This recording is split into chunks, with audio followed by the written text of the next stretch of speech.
시간 진행하도록 하겠습니다. 자,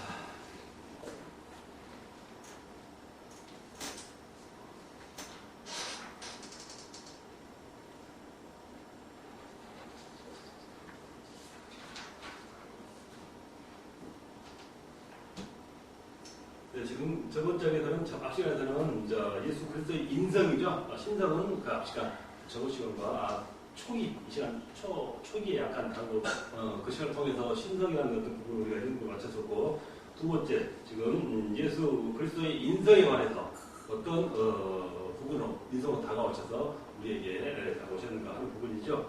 참 사람이신 예수 그리스도 그랬었고, 예수 그리스도의 인성을 부인하는 영지주의가 무엇인가, 그 이단설에 대해서 여러분 좀 낱낱이 파헤쳐봤습니다. 그리고 예수 그리스도의 인성의 성경적 증명, 그래서 구약의 예언이 있었고 신약의 증언이 있었고, 그리고 이제 예수 그리스도의 육신과 영혼, 인간으로 오신 분이기 때문에 그 육신과 영혼이 있으신 분이다. 우리가 동일한 어떤 몸을 입고 오신 분이기 때문에 이러이러한 어떤 부분도 우리 동일한 부분이다 말씀드렸었습니다. 그리고 예수 그리스도는 인성의 본질적 요소를 소유하신 분이다. 그랬었고, 예수 그리스도는 지정의를 갖추신 영혼을 소유하셨다 말씀드렸고, 그래서 예수님의 지성에 관해서, 그리고 예수님의 감사에 관해서, 그리고 예수님의 의지에 관해서 우리가 다뤘죠. 그리고 중보자이신 예수님, 그렇게 우리가 다뤄보고 있었습니다. 그리고 예수님의 칭호, 인자, 예수, 다윗의 자손, 그리고 사랑까지 우리가 예수님의 인간적인 모습, 그런 부분에 대해서 우리가 한번 토론을 했었습니다. 자, 그 다음에 이제 인간으로서의 예수가 그의 인성을 증명한다라는 것입니다. 인간으로서의 예수가. 자, 방금 말씀드린 분이 잠깐 말씀드렸었죠. 예수 그리스도의 인간으로서의 어떤 성장 과정이 있었을 거라서 유아기도 있었고, 분명히 청년기도 있었고, 또 청소년기도 있었고, 어른이 되면 성장 과정이 있었다. 그리고 살아오면서 많은 인적 경험, 인간관계, 여러 가지 경험들, 그리고 그의 유한성에, 인간이 때 무한하지 않죠. 유한성의 어떤 나타나는 부분도 우리가 증명할 수 있었다라는 것입니다. 자, 그러면 인적으로 성장했을 때, 그 인적 성장은 어떻게 인간의 모습을 나타내시고 이 땅에 살아가셨는가 하는 부분이 되겠죠. 자, 예수님은 그의 신체와 영혼이 인적 성장의 정상적인 법칙에 의해 성장하셨다. 즉, 낳으셨고, 여자분은 낳으셨고, 또 아이에서 어린이로, 유아로 점점 성장해가는 정상적인, 우리가 동일한 어떤 모습을 가지고 성장하셨다. 인간의 이 세상의 법칙으로 살아가셨다 하는 말씀이 되겠어요. 자, 예수님은 잘하며 강건해지고, 또 지혜가 자라고, 또 문제에 대해서 듣기도 하고, 또 질문도 하셨으며, 순종하는 것을 배우셨다. 점차 성장에 가는 과정, 우리가 인간으로서 갖춰야 되는 덕목이나 아니면 지식이나 어떤 지혜라든가 그런 부분에서도 동일하게 이거 배우며 공부하며 성장하셨다라는 것입니다. 자, 위필드는 말하기를, 신학자입니다. 위필드는 말하기를, 자, 그리스도 안에 있는 예수님이죠. 그리스도 안에 있는 것은 단지 사람의 마음이 아니고 오류와 죄 없는 사람의 심정이니, 마음하고 하트하고 마인드는 좀 다르겠죠. 자, 심정이니 사람으로서 잘하는 것이 정당한 즉, 그것은 반드시 잘하는 것으로 사고되어야 하며, 그의 젊었을 동안에만이 아니라 계속적으로 일생을 통해서 지식으로서만이 아니라 또한 지혜에서만이 아니라 또 경애와 사랑에서 도덕적 성품과 거룩의 미에서 자라는 것으로 사고돼야 한다. 자, 성장하는 과정을 이렇게 함축시켜서 나름대로 정리해서 표현한 것입니다. 일생을 통해서 지식이 아니라 또 지혜에서만 아니라 또 경애와 사랑에서 도덕적 성품, 거룩에 의해서 자라는 것으로 사고되어 있다. 이건 분명히 우리가 예수님을 성경에서 바라볼 때 이와 같은 모습으로 생활하시고 이렇게 지내온 모습을 분명히 알 수가 있는 것입니다. 자, 그 다음에 인적 경험이죠. 인적 성장이라서 인적 경험이 되겠어요.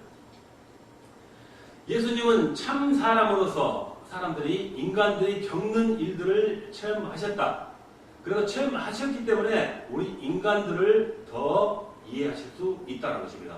그 입장이 되어봐야 그 사람이 뭘 마음을 안다는 거죠. 예수님도 동일한 인간의 몸이고 동일한 공간에서 또 같은 경험을 통해서 이렇게 자라오셨기 때문에, 경험을 하셨기 때문에 같이 살아가는 모든 사람들의 마음을 읽고 이렇게 말할까요? 인도하실 수 있고 또 이해를 해 주실 수 있었다라는 부분이 되겠습니다.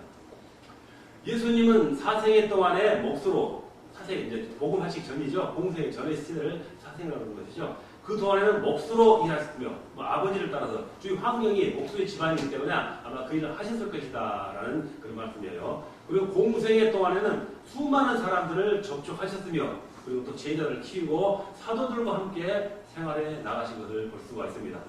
그래서 요한 사도는 말하기를 태초부터 있는 생명의 말씀에 관하여 우리가 들은 바요 눈으로 본 바요 말씀에 관하여 예수님에 관하여 우리가 들은 바요 눈으로 본 바요 자세히 보고 우리가 손으로 만진 바라. 예수님 직접 말씀이신 예수님을 직접 이렇게 보고 직접 경험했다라는 말을 이렇게 요한 사도가 말하고 있는 것입니다.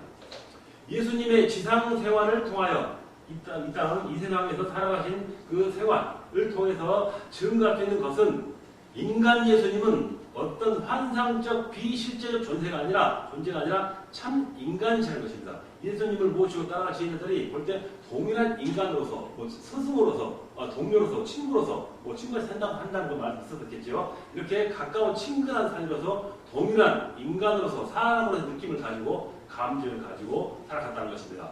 자, 비환상적 예수님이 아침에 갑자기 사라졌다 갑자기 나타나시고 그러지 않았던 것입니다. 동일하게 밥 먹고 동일하게 세수하시고 분명히 화장실도 다녔을 거예요. 이러한 동일한 인간으로서의 모습을 같이 함께 했다라는 실제적인 인간 존재였다라고 말씀을 하고 있는 것입니다. 자, 인적 한계죠.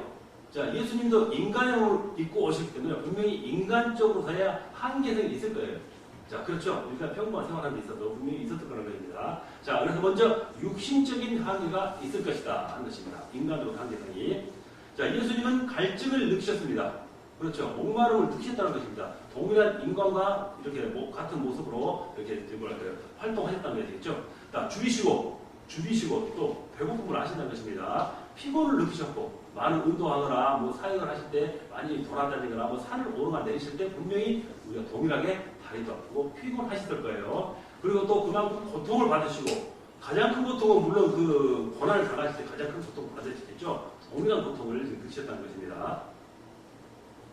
눈물을 흘리셨습니다. 슬플 때는 눈물을 흘리셨어요. 웬만하지 않으셨다는 거예요. 자, 또 예수님은 죽으셨는데 사람은 죽어야 돼요. 반드시 죽어야만이 사람이 죽지 않은 것은 사람이 아니에요. 인간이 아니면 신이겠죠. 자, 이렇게 예수님은 죽으셨는데 이는 인간으로서의 그 한계를 나타내신 것입니다. 그러나 그의 죽음은 계속적인 죽음이기 때문에 장사한 지 3일 만에 부활하시고 승천하셨다 하는 것을 우리가 또다시 덧붙여서 생각해야 되겠죠. 그래서 그 죽음까지 경험함으로써 완전한 참 사람이심을 증거하셨다는 것입니다. 물론 인간으로서는 죽을 수밖에 없었지만 또 예수님은 자신이 직접 죽으셔야 했던 그 이유를 누구보다 잘 알 수 있었을 거예요. 그래서 그런 죽음의 길까지 인간과 동일하게 그러셨다라는 말씀이 되겠습니다. 자, 지식의 한계입니다. 예수님도 인간으로 오시기 때문에 모든 걸 알 수 있는 부분은 아니에요. 모르는 부분도 분명히 있었다라는 그 한계점을 말하는 거예요. 인간 예수님은 지적으로 한계를 가지셨다. 자, 어떤 가신 것을 마태복음 성경에서 말할까요? 마태복음 24장 36절에 보면은 주님의 재림의 때를 묻는 제자들에게 예수님은 말씀하시기를 그러나 그 날과 그때는 아무도 모르나니 하늘의 천사도 모르고 아들도 모르고 오직 아버지만 아시리라. 나도 모른다는 얘기예요. 그 당시에 인간의 입장으로서 그렇게 말씀하신 부분으로 지식의 한계도 느끼신 인간적인 모습을 가지고 있으셨다라는 것입니다. 그래서 인간으로서는 지식의 한계가 있었음을 이렇게 말씀을 통해 또한 우리가 살펴볼 수 있다 하는 말씀이 되겠습니다. 자, 인간 예수는 성령의 도움을 받고 선행을 하셨습니다.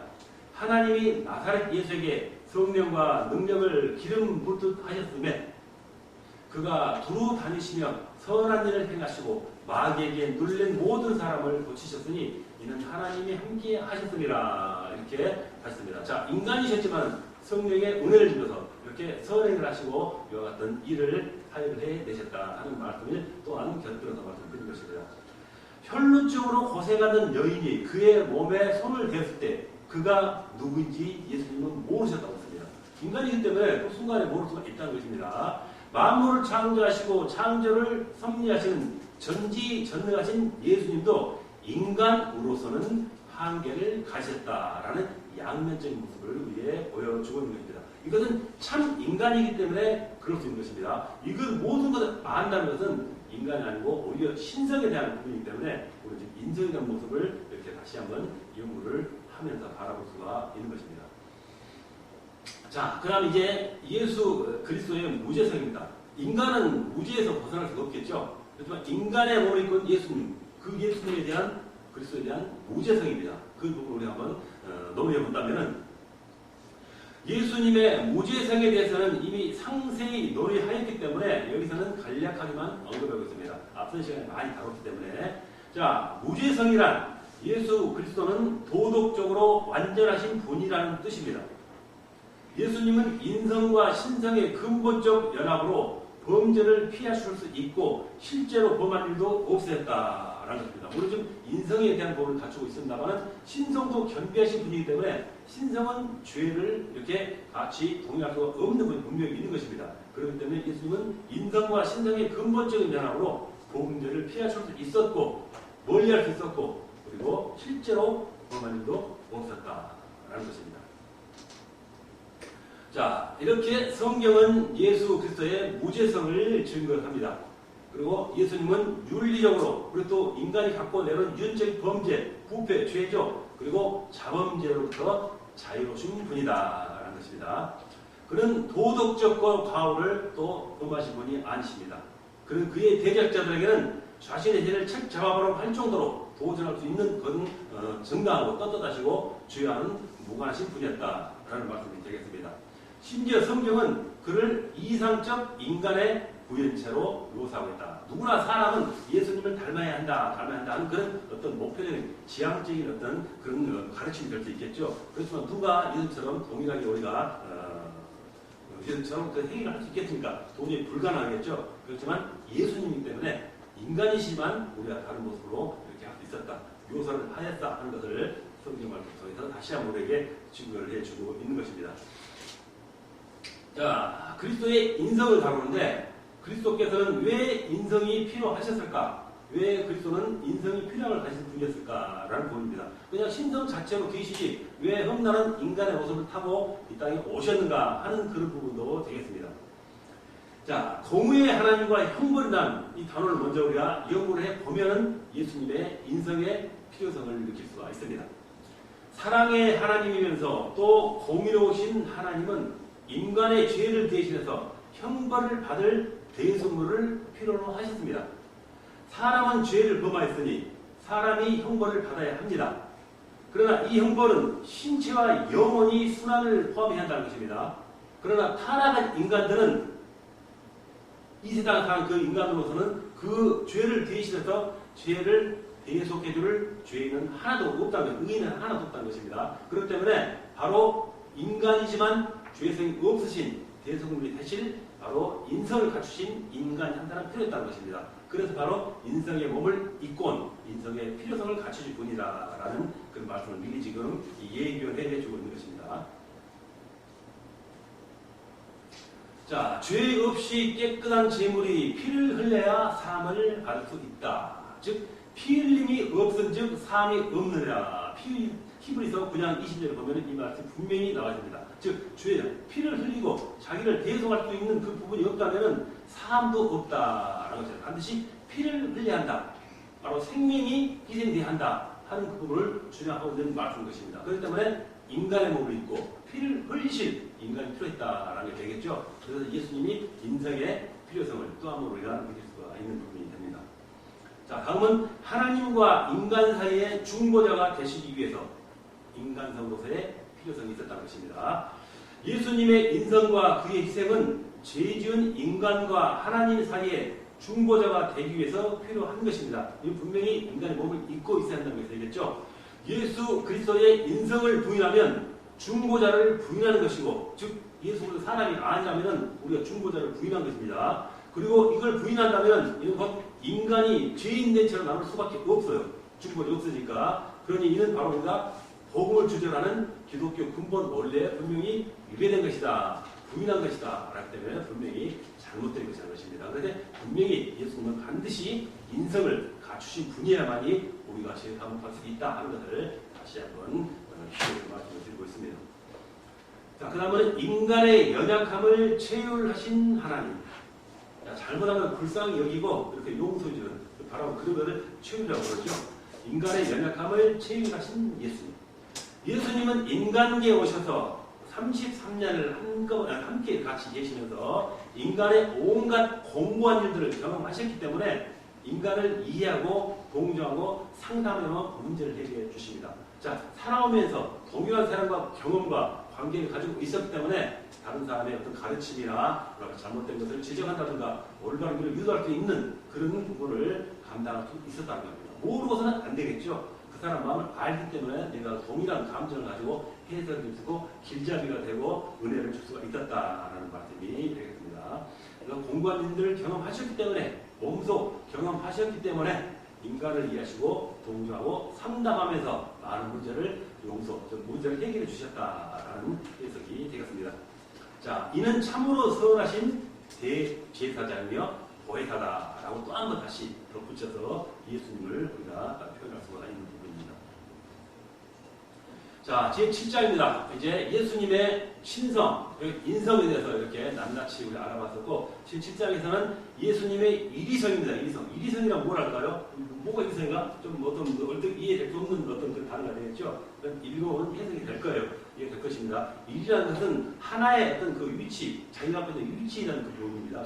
예수님의 일이라면은 예수님 자신이 갖고 있는 그 위치라든가 위격이라든가 그런 어떤 갖고 있는 품격이 있겠죠? 격이라는 게 있지 않겠습니까? 자기 갖고 있는 격, 그 부분을 말씀하고 있는 것입니다. 이것을 이리성이라고 말씀할 수 있어요.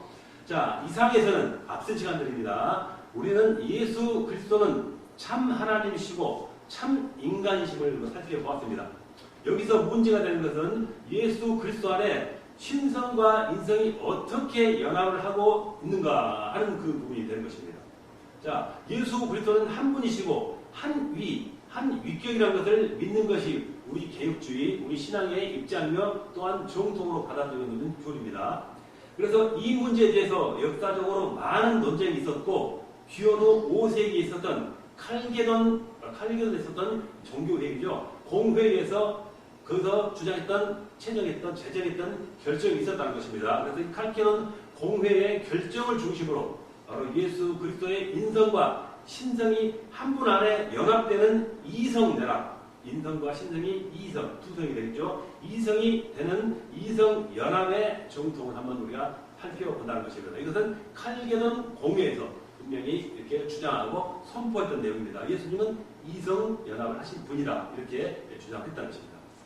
그래서 이 정통설에 대해서 우리가 한번 짚고 넘어간다면은, 자, 성질과 위격이 무엇인가 하는 걸 먼저 우리가 근본적으로 연구해 볼 필요가 있습니다. 쉽게 말해 성질과 위격, 그냥 뭐랄까요, 단지 직접 마음에 다가와서 이해될 수 없는 내용이기도 합니다. 이 제목이. 그래서 차근차근 이해해 본다면 분명히 이해가 될 수 있는 부분입니다. 자, 성질입니다. 성질이라는 건 뭐랄까요? 우리가 화날 때 성질 얘기가 아닙니다. 성질. 근본적인 자리를 갖추고 있는 자연 상태에 있는 그 존재 그대로서 말하는 것입니다. 성질이라는 명사는 어떤 물건으로 하여금 그 물건 대개하는 근본적인 속성의 종화를 가리킨다라는 것입니다. 조금 좀 심오한 또 그런 표현 같죠? 자, 이 성질이라는 것은 누구나 공통적으로 갖는 실체와 그에 딸린 일체의 근본적인 특성들로 이루어졌다라는 것입니다. 자, 그리고 위격이란 뭔가? 위격은 아까 말씀드린 위입니다. 위치에 대한 위, 그리고 인격, 그 부분에 다가 이성을 부여받은 완전한 실체이며 따라서 그 자신의 행위를 책임질 수 있는 부분이라는 것입니다. 성질은 어떤 물질의 하나 존재 자체가 있는데 그 위에 인격이 덧입혀진다는 것입니다. 그래서 이성을 부여받은 완전한 실체를 말할 수 있는 그 부분이라는 것입니다. 그래서 자기 자신의 행위를 책임질 수 있고 자기가 어떤 것을 결정해서 책임질 수 있는 그런 존재까지 올라올 수 있는 차별화되는 그 부분을 말씀하고 있는 것입니다. 그래서 성질과 위격은 차이가 있는 부분이다, 다르다 하는 것을 이렇게 먼저 근본적으로 기저에 두고 한번 얘기를 해보겠다 하는 것입니다. 자, 위격, 즉 인격은 성질에 무엇을 부과한 것, 덧입혀진 것입니다. 즉 독립적인 실존 개체라고 말할 수가 있습니다. 여러분나 저나 독립적인 인격체라고 볼 수가 있다는 것입니다. 그 성질하고 다르죠. 성질은 내 자신이 물체가 가지고 있는 나름대로 속성들, 근본적 같은 물질 같은 그 근본적인 조직이나 또 되겠죠. 그렇지만 사람, 내가 결정할 수 있고 행동할 수 있고 인격이 들어와 있는 상태, 그건 바로 이제 유격이라는 것입니다. 이게 차이가 다른 것이 되겠죠. 자, 로고스 하나님이 인격화되지 않은, 즉 독자적으로 존재하는 인성을 취하신 것이다 라는 것입니다. 그래서 중보자 속에는 오직 한 인격, 곧 불변하시는 로고스는 신성의 어떤 그 말씀입니다. 우리가 보통 우리가 하는 말씀이 아니라 하나님께 주신 어떤 그 말씀의 존재, 즉 주님의 존재를 우리가 생각하면 되겠어요. 로고스 하나님이 인격화되지 않은, 즉 독자적으로 존재하는 인성을 취하신 것이다. 중보자 속에는 오직 한 인격, 곧 불변하시는 로고스가 존재한다. 로고스는 그리스도의 인격, 위격에 기초가 된다는 것입니다. 그러나 중보자의 인격을 오직 신적으로 말하는 것은 잘못이라는 것입니다. 이런 말씀드렸죠. 신격만 가지고는 바로 예수님의 어떤 그 사명 자체를 모두 다 해석할 수가 없는 것입니다. 그래서 오직 신적으로 말하는 것은 잘못이다라고 말하고 있습니다. 자, 성육신, 즉 몸을 입고 오셨다는 것입니다. 성육신을 통해서 그는 양성으로 이루어진 복합적인 인격이 됐다. 그는 신인 양성이라는 것입니다. 자, 그래서 영원 전부터 신성을 소유하신 한 인격께서 인성을 취하셨으므로, 그래서 양성을 모두 다 소유하고 계신다라고 우리가 주장하는 것입니다. 자, 로고스, 성자, 말씀, 주님이죠. 자, 인성을 취하셨다고 해서 제3의 인격체를 형성한 건 아니라는 것입니다. 자, 제3의, 즉 신성과 인성이 겸비됐다고 해서 그 하나의 혼합된 새로운 물체가 만들었던 거 아닙니다. 그 말은 아니라는 거예요. 인성은 인성대로, 신성은 신성대로 그대로 존재하고 혼합해서 이렇게 복합적인 어떤 그 섞여서 새로운 어떤 성격의 새로운 뭐랄까 결정체가 만들어진 게 아니라 그 자체 두 개 그대로 존재한다라는 것을 말하고 있는 것입니다. 그래서 일위이신, 하나이신, 아니 일위이신 바로 예수 그리스도께서 이성을 가지셨다는 것은 인간의 이성으로 솔직히 이해하기 힘듭니다. 어떻게 신과 인을 한꺼번에 가지고 있습니까? 우리가 도저히 경험할 수 없고 들을 수가 없는 문제입니다. 그렇지만 성경에서 증거하고 우리가 믿음으로 받아들이고 있기 때문에 분명히 우리 주님은 이성을 가지고 계신 분이다라고 믿음으로 받아들이면서 우리는 우리의 신앙을 이렇게 이어가야 한다 하는 것이 되겠습니다. 자, 이성 연합입니다. 자, 양성 두 가지 성이 연합이 되겠습니다. 혼합이 아닙니다. 연합입니다. 자, 이성 연합이란 무엇을 의미하고 있는가를 먼저 세 가지로 분리해서 한번 바라보는 시간을 가져보도록 하겠습니다.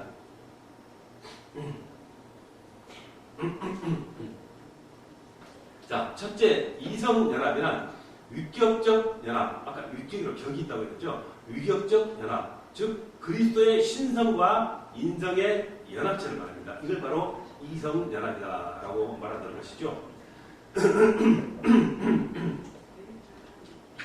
자, 성경은 언제나 구체적인 신성, 곧 하나님의 아들, 성자, 로고스 하나님이죠. 이라는 신적 인격이 인성과 연합됐다고 가르치고 있습니다.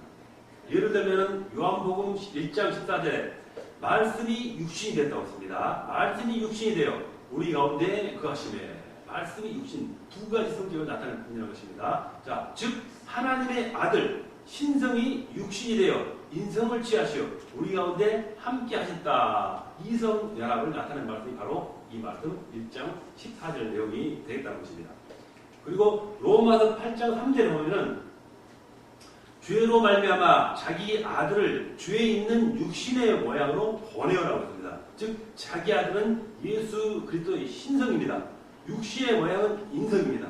그래서 곧 이성 연합 두 개 할 수 있는 양성이 연합되어 이렇게 성경의 말씀에서 나타내고 있는 그런 부분을 우리가 받아들일 수 있다는 것입니다. 자, 육신의 모양은 인성이, 그리고 자기의 아들은 신성, 이 두 가지 성격이 연합해서 이성 연합을 증거하고 있다라는 말씀이 되겠습니다. 자, 그러나 여기서 중심은 신성이니 성자 하나님이 육신을 덧입으신 것을 말하고 있다는 것입니다. 중심은 신성인데 거기에 하나님이 육신을 덧입고, 아까 육신에 몸을 덧입었다고 했었죠. 그 부분으로 바라볼 수 있다라는 말씀이 또한 되겠습니다. 둘째로 이성 연합에서 신성은 변함이 없다. 자, 성자 하나님이 인성을 취하셨지만 신체 본체와 속성에는 아무런 변화도 초래하지 않습니다. 그러니까 육신에 머물고 인성을 취하시다 하더라도 근본적으로 가진 신성은 전혀 변함이 없으시다 하는 것입니다. 그래서 혼합이 아니라 그래서 연합이라 이렇게 말씀할 수 있겠죠. 다시 말하면 신성은 성육신에 의해서 손상되지 않습니다. 예수님이 이 땅에 머물고 있다고 해서 신성이 사라진 것이 아니라는 것입니다. 만약 그랬다면 예수님께서도 성경을 통해서 신약시대의 그 많은 증거와 기사와 이적과 그 복음 전파에 대해서 그와 같은 뭐랄까요 그 공생애 동안에 인간에 대한 어떤 그 구원의 사역을 하지 못했을 거예요. 자, 이렇게 우리는 또 다른 신성은 그대로 이렇게 존재로서의 그 가치를 인정하면서 생각해야 한다는 것이 되겠어요. 곧 고난과 죽음에 처할 수도 있고, 자 이제 손상하지 않다시게요. 다시 말하면 신성은 성육신으로 손상되지 않는다. 곧 고난과 죽음에 처할 수 없고 무지에서 자유롭고 연약과 유혹에 흔들리지 않음을 의미한다. 신성이기 때문에 이 가는 거예요. 인성은 절대로 이것을 이길 수 없겠죠. 아프고 고통받고 모르는 것도 있고 어쩔 수 없습니다. 자 그렇지만 신성 있는 부분, 성육신 즉 몸을 입었다고 해서 그 부분에 그 고난의 신성이라면은 고난의 죽음에 처할 수 없고 무지에서 자유롭고 모든 안나는 게 되겠죠. 연약과 유혹에 흔들리지 않음을 의미한다. 자, 그래서 성육신의 결과로 신적 구세주가 무지, 연약, 시험, 고난, 죽음을 당할 수가 있게 되었습니다. 자, 신성을 입으신 그것이 몸을 입었기 때문에 방금 말한 무지, 연약, 시험, 고난, 죽음을 당할 수 있게 되었지만 그의 신성 안에서가 아니라 인성을 갖추심으로써 파생적으로 그같이 되셨다는 것을 의미하는 것입니다. 즉, 이인성 연합에 의해서 이와 같은 현상이 이루어진다라는 것이 되겠죠. 자, 셋째로 이성연합에서 인성은 독자적 실존이 아니지만 인성의 불완전성이 아니다. 이성연합에서 인성은 독자적 실존은 아니지만 신성도 겸비한다는 거예요. 인성의 불완전성은 아니다라는 건데요. 자, 그래서 예수 그리스도의 인성은 그의 위적 존재, 경계하고 있습니다. 위적 존재를 성자 하나님의 위 안에 갖고 있으므로 이성연합의 의미를 이해할 수가 있다라는 것입니다. 인성과 신을 겸비하신 예수님, 즉 이성연합의 의미를 우리가 다시 한번 이해할 수 있게 된다는 것입니다. 자, 제가 이성연합에 대해서 논쟁도 많았었고 자칫 이단의 어떤 그 교리도 나왔었고 참 이렇게 혼합된 이렇게 그런 한시기적으로 이렇게 정통 교회를 흔들었던 그런 시절이 있었다는 것입니다. 그래서 정통 교단에서 그 당시에 어떤 종교회의를 통해서 이것은 결정지을 사항이다라고 하는 그런 주제의 회의를 열게 됐다는 것입니다. 그것이 바로 칼게돈 공동회의에서 이성연합, 우리 주님은 성이 두 개가 연합됐다는 것을 정식으로 선포하게 되는 그런 부분을 말하고 있어요. 자, 예수 그리스도의 한 위, 인격의 참 하나님, 신성과 인간, 인성이 연합되어 있다면 그 연합의 성격은 어떤 것인가를 놓고 논란이 많았다고 말씀드렸습니다. 그러나 주후 451년에 열린 칼게돈 공회에서 이 신경이, 새로운 경이 채택되면서 정통 교리로 그 당시에 확실하게 확립이 된 것입니다. 우리 예수 그리스도는 이성연합이다 하고 정상적으로 부르셨던 것입니다. 그래서 이 새로 만든 신경은 선언하기를 예수 그리스도의 한 품이 위격의 인성과 신성 두 가지가 있으니 각성은 완전하고 원만하며 두 가지 성이 유기적으로 또는 나눌 수 없이 연합되어 있으나 오히려 그것들이 삼성을 형성하지 않는다라고 말합니다. 즉 새로운 연합된 독자적인 어떤 새로운 어떤 그 성격의 존재가 만들어지지 않는다는 것입니다. 두 가지 존재만이 확실하게 자리한다라고 말하고 있는 것입니다.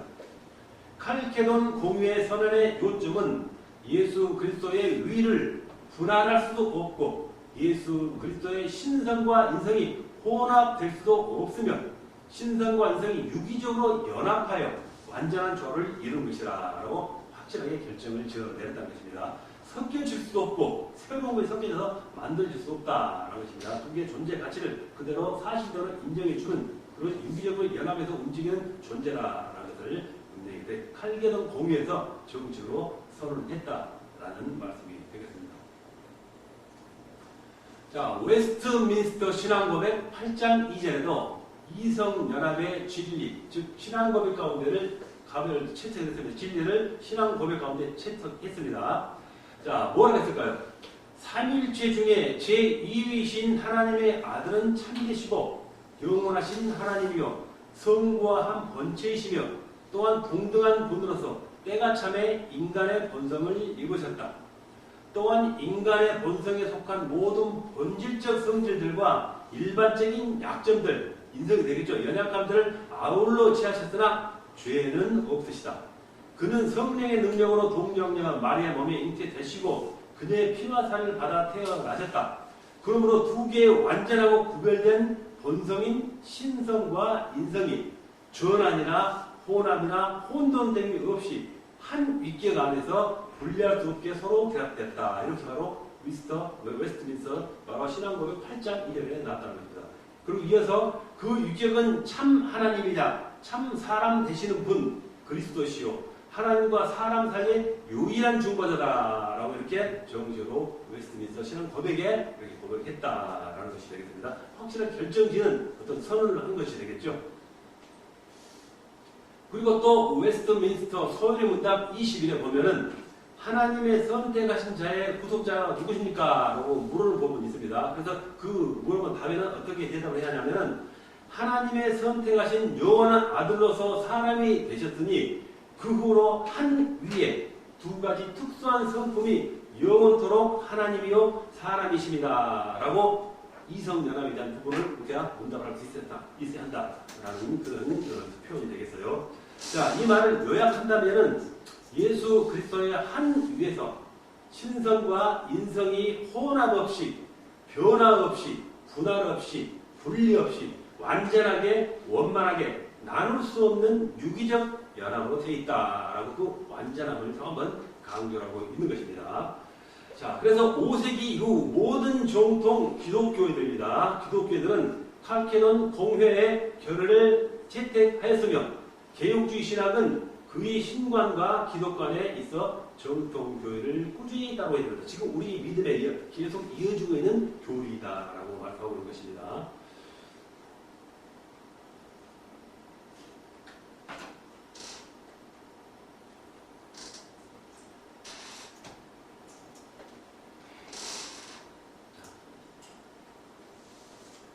자, 그 다음은 이의의 이성파. 두 가지 이성이 연합한 결과는 어떻게 나타납니다 하는 것입니다. 한 위에, 즉 예수 그리스도 주님이죠. 주님 안에 이성이 연합했는데 그 이성의 연합한 결과는 무엇인가 라는 문제입니다. 자, 먼저 신성의 불변과 활동입니다. 신성의 불변, 신성 변하지 않았다는 것이죠. 변하지 않고 활동하셨다라는 그런 논리가 되겠어요. 예수 그리스도의 신성은 본체에 있어서 불변하시며 인성을 취해 입으신 후에도 변함이 없으시다. 자, 이 땅에 보잘것없이 낮은 위치 오시고 보잘것 동등한 사람의 어떤 태도로 그런 어떤 모습으로 오셨지만 신성은 변함이 없고 존재하신다는 것을 그대로. 자, 성자 하나님의 위가 성육진하여 신성과 인성이 연합하신 결과로 신성의 특징과 인성의 특징들이 예수 그리스도의 위에 기록되며 두 성이 협동이 이루어지나 인성과 신성의 혼합은 아니다. 독립적으로 존재하십니다. 라는 것을 말씀하고 있습니다. 이게 신성의 불변이죠. 자, 삼중 전달. 자, 세 번째로 어떻게 중보도 전달했을까요? 성자 하나님이 성육신의 결과로 예수 그리스도 안의 특성들의 전달. 예수 그리스도 안의 특성들을 전달했고 또 위에 전달했고 그리고 위로서의 인적 제한에 참여하는 등 3중 전달이 있다는 것입니다. 아직도 좀 이해가 안 될 수가 있습니다. 그래서 그 특성들을 어떻게 전달하는가라는 그 이하에 한번 여러분과 함께 살펴보도록 하겠습니다. 자, 위의 전달입니다. 위죠. 예수님의 관계 어떤 존재에 대한 위의 전달입니다. 이성 연합의 결과로 인성과 신성의 특성들이 예수 그리스도의 한 위에 전달돼서 그의 소유로 되었다라는 부분입니다. 자, 그래서 예수 그리스도의 위는 무한하시고 유한하시고 신성이고 인성이 되겠죠. 영원하시고 또 시간적이고 천상적이요 지상적이었다. 그는 전지전능 그리고 편지하신 동시에 또한 슬픔, 제한된 지식, 궁핍과 불행에 굴복을 하셨습니다. 그렇죠? 그러나 이 전달이라는 명사가 그 신성의 특이한 그 무엇이 인성에 전달되었거나 인성의 특이한 그 무엇이 신성에 전달됐다는 것, 혹은 두 성이 서로 투입하여 신성이 인성화하고 인성이 신성화했다는 것을 의미하지 않는다는 것입니다. 신성은 신성 그 자체대로 존재하셨고 인성은 인성 자체대로 모르는 것은 모르고 고통은 고통을 느끼시고 죽기까지 하신 그런 부분도 돌미적으로 하셨다는 것입니다. 그렇기 때문에 죽으신 것이죠. 만약 신성과 인성이 혼합됐다면 혹시 죽지 있었겠죠. 그래서 이건 분명히 잘못된 논리이기 때문에 분명히 동시에 구분된 신성과 인성의 존재로 우리는 그렇게 감지를 해야 한다는 것입니다. 자, 그래서 신격은 인적 연약에 방금 말씀드린 그대로네요. 신격은 인적 연약에 참여하지 못하며 사람이 신격 본체적에 완전히 참여하지 못한다라는 것을 다시 한번 강조하고 있죠. 자, 위료서의 인적 제한에 참여입니다. 이성 연합의 결과로 신성 자체는 무식, 연약, 취형, 순환, 죽음을 경험하기에 불가능할지라도 또 한 위로서 그리스도는 이런 것에 감수적이었다는 것입니다. 자, 이 소남이기 때문이겠죠. 자, 그는 인성을 소유하심으로 사람과 같이 순환을 당하셨다는 것입니다. 자, 신성 자체는 무식할 수가 없고 연약할 수가 없고 시험 받을 수가 없고 순환을 안 당하고 죽음을 당할 수가 없습니다.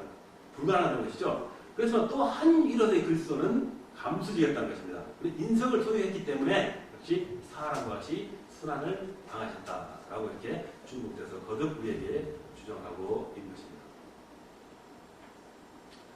자, 다음, 자, 성자의 위가 삼중종복이죠. 삼중종복이기 때문에 자, 성자의 위가 신적 능력을 행하셨다 하는 부분이 되겠어요. 이성연합의 결과로 예수 그리스도는 인성을 소유하셨지만 신성이 연합되어 있는 관계로 결과로 지상에서도 하나님같이 지시하시며 동작할 능력을 가지셨다는 것입니다. 자, 예수께 많은 사역을 하시고 기사와 이적을 베푸시고 능력을 행하시고 또 비록 인간의 인성을 가지고 계셨지만 그 안에 신성이 같이 경비하셨기 때문에 그와 같은 능력이 나타났다는 것입니다. 그래서 로고스의 위가 결정함에 따라서 바로 신성의 능력이 움직인 것이다 라는 것입니다. 자, 성과 혹은 공작의 전달이 되겠어요. 자, 뭘 성과 또 무엇이 공작의 전달로 이루어졌을까요? 다시 한번 이해해 본다면은 예수 그리스도의 놀라운 구원 사역은 신인적 성격을 나타내는데 그 이유는 네 가지로 볼 수가 있습니다. 자, 어떻게 네 가지로 나눌 수 있을까요? 가장 먼저 첫째로 구속 사역의 동력적 원인은 예수 그리스도 안에 있는 분할될 수 없는 분리될 수 없다고 했었죠. 분할될 수 없는 신성과 인성의 연합체인 인격적 주체라는 사실이다. 이 인격적 주체라는 사실입니다. 분할되지 않은 연합체. 그래서 구속 사역의 원동력이 될 수가 있다는 것입니다. 두 번째로 구속 사역은 예수 그리스도 두 성의 협력에 의해 이루어진다. 싸우거나 나누거나 따로따로 아니라 항상 유기적으로 협력해서 어떤 사명을 이뤄간다라는 말씀이 되겠죠. 셋째로 예수 그리스도의 신성과 인성이 그 자체의 독특함으로 역사한다. 독특함으로 역사하신다는 것입니다. 자, 넷째로 구속 사역의 성과는 신인 연합체인 한 위, 즉 예수님입니다. 예수 그리스도에 귀속된다. 구속 사역의 성과는 신인 연합체인 한 위, 즉 예수 그리스도에 귀속된다라고 우리가 그 결과를 말씀할 수 있는 것입니다. 자, 그 다음은 인성의 은사와 은혜의 전달입니다. 신성이 아닌 인성의 은사와 은혜의 전달이라는 말씀을 우리가 드린 것입니다. 성육하신 예수 그리스도의 인성에는 각종의 은사와 은혜가 전달되었습니다. 첫째로 우월적 은혜로서 이는 성자 하나님이신 신적 로고스와 연합되심으로 첫 순간부터 각종의 은사와 은혜가 전달되고, 둘째로는 지속적인 은혜인데 이는 이성, 지식, 의지, 능력 등의 인성에 성령의 은사들이 증가되어가지고 이 지상의 다른 모든 피조물보다 월등한 시에 오른다는 것입니다. 성령의 은혜로, 능력으로 이 세상에 있는 피조물과 분명히 다른 월등한 시에 계신다라는 말씀이 되겠어요. 자, 그래서 신성과 연합된 인성은 범죄가 불가능하다고 했습니다. 그러나 인성에게를 중지하지 않는다는 겁니다. 자, 인성은 범죄할 수 있긴 있습니다. 그렇지만 신성과 연합된 그런 존재이기 때문에 바로 그 인성을 중지할 수는 없다는 것입니다. 그런 말씀입니다. 그렇지만 범죄는 불가능한 인성을 가지셨다. 이렇게 말씀드릴 수가 있겠습니다. 자, 그 다음에는 기도와 예배의 대상이 되겠습니다. 자, 예수 그리스도는 신성과 인성의 연합의 결과로, 분리가 아닌 연합입니다. 혼합의 연합의 결과로 우리의 기도와 예배의 대상이 되십니다. 자, 우리 기도 대상은 신성만이냐 인성만이냐 하는 것이 아니라는 것입니다. 그 아래께 보면 설명이 나왔겠죠. 예배는 인성 자체에 속한 것이 아니며 신적 로고스와 성자와 연합한 결과의 혼용입니다. 그 인성 자체만 가지고 안 된다는 것입니다. 신적 로고스, 즉 신적을 갖고 있는 그 속성에 대한 겸비한 성자이신, 즉 하나님이 위치게 됐죠. 신성과 연합하신 결과의 효능이라는 것입니다. 찰스 하지, 신학자입니다. 찰스 하지는 말하기를 그리스도의 인성은 예배의 근거는 아니라, 그리스도의 인성입니다. 인성은 예배의 근거가 아니라 만물 위에 영원히 복되신 하나님이셔서 성도들과 천사들의 숭배의 대상이신 그 위격, 그 인격의 구조에 들어간다는 것입니다. 인성이 들어간다는 것이 되겠죠. 그러므로 우리는 사도들이, 예수님 모셨던 그 제자들이겠어요. 사도들이 보고 느끼고 같이 생활했기 때문에 만진 바로 그들의 주와 하나님으로 예배하며 최고로 사랑하며 또 자신들을 산 제사로 거룩히 드린 것을 발견한다는 것입니다. 같이 지냈던 인성의 몸을 갖고 계신 예수님을 찬양하고 또 예배를 드릴 그런 존재로 생각할 수 있다는 것이다. 그 안에는 바로 근본 신성의 존재함을 같이 겸비하신 분이기 때문에 그럴 수 있었다. 기도와 예배의 대상이 되신다라는 말씀이 되겠어요. 자, 그 다음에 예수 그리스도의 인류에서 신성과 인성 간의 신비롭고 영원한 행동이 되겠습니다. 거의 이제 같은데요, 모습이. 자, 무슨 말씀일까요? 예수 그리스도의 인류에서 신성과 인성 간의 신비롭고 영원한 협동입니다. 자, 두 이성이 어떻게 연합하여 신비롭게 협동을 하는가 하는 그런 부분이 되겠죠. 자, 예수 그리스도 안에 신성과 인성의 협동은 신비롭고 인간의 이성으로 이해하기 힘드나 이는 바로 진리라는 것입니다. 자, 진짜 어렵죠. 이해하기 힘듭니다. 우리도 그 글을 통해서 말씀을 통해서 진리로 믿고 어떤 믿음으로 받아들이면서 믿는 것이지 우리 인간의 이성으로는 왜 신성과 이성이 견별할 수 있는 것을 설명을 할 수는 없는 것입니다. 알고 있을 뿐이죠. 진리이기 때문입니다. 자, 신성과 이성 간에 조체적인 동작이 있으면 그 협동은 영원하다. 교체 동작입니다. 교체 동작. 어떤 교체 동작일까요? 자, 우리 복음서에서 신성과 인성의 동작이 교체적으로 일어난 걸 볼 수가 있습니다. 신성과 인성의 교체적인 엇갈린 동작이 되겠죠. 어디서 하는 걸 바라볼 수 있을까요? 자, 그 아래 보면은 예를 들면 나사로가 병든 사실을 아신 것은 인적 보도를 들으신 결과, 들어서 한 것입니다. 들어서 인적 보도를 들어서 아신 결과였으나 그가 죽은 줄 아신 것은 인적 보도에 의함이 아니었으며 그의 신성의 결과였다라는 것입니다. 그래서 그 인성과 신성이 조치하는 동작을 바라볼 수 있는 것입니다. 그가 배단에 오셔서 심령이 비통히 여기고 불쌍히 여기사 그를 어디에 두었느냐라고 물으신 것은 인성의 무지입니다. 어디인지 모르잖아요. 모르기 때문에 인성의 무지와 제한을 나타내는 것이지만 나사로의 무덤에 오셔가지고 큰 소리로 나사로야 나오더라 부르시니 죽은 자가 바로 수족을 배로 맨채로 보이고 나오는데 이는 사실 바로 이건 죽은 자에게 명령하신 신적권이라는 것입니다. 이것은 바로 인적권이가 아니겠죠. 사람은 도저히 할 수 없는 일입니다. 죽은 사람을 살린 것은 자 이렇게 두 가지 인성과 신성이 교체하는 동작을 이 글에서 바라볼 수 있다라는 것입니다. 자, 또 나사로가 나왔더니 이는 예수 그리스도의 신적 명령 효과를 나타냅니다. 라고 우리가 해석할 수 있겠죠.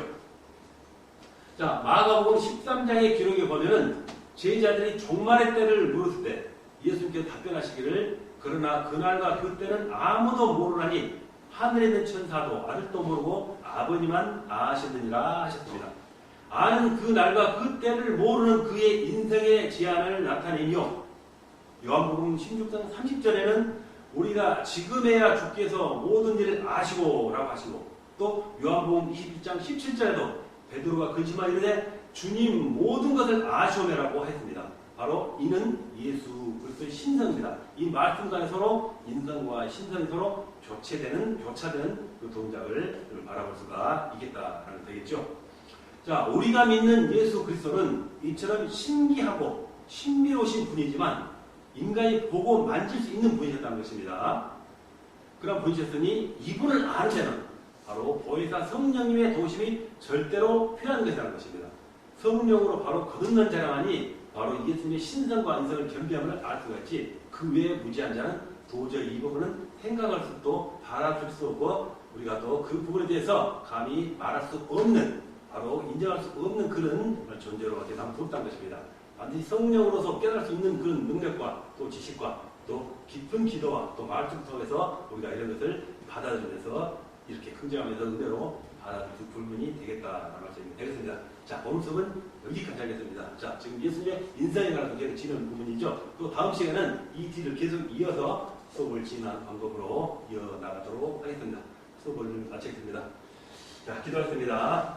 하나님 아버지 감사합니다. 오늘 또 귀한 시간을 주셔서 우리가 하나님의 또 인정을 주시고 은혜로서 이 자리를 허락하여 주심을 감사드립니다. 항상 이 시간을 통해서 배움의 시간을 통해서 주님을 더 알게 하시고 깨닫게 하여 주시옵소서.